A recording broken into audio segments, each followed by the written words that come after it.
At isa na namang Pinoy ang nag-uwi ng karangalan sa Pilipinas matapos nitong magkampiyon sa World Handgun Championship na ginanap sa Thailand.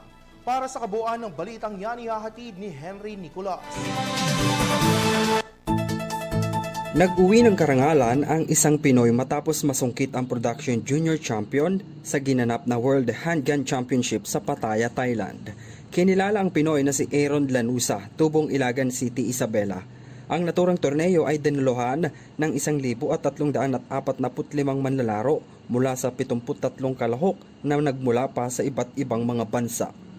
Pero wait, there's more dahil bukod sa kanyang titulong nakuha, nagkampiyon rin si Lanusa sa Production Junior Shoot-Off at Production Overall Shoot-Off.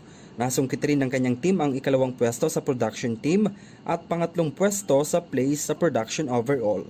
Ayon kay Lanusa, malaking karangalan na sa kanyang maging kinatawan ng Pilipinas sa nasabing kompetisyon, pero isang matamis na tagumpay na naiuwi ang kampyonato. Nagpasalamat rin ito sa lahat ng kanyang mga kaibigan, pamilya na sumuporta para makamit ang tagumpay. Para sa EuroTV News, ako si Henry V. Nicolas, sumasaludo sa bawat Pilipino.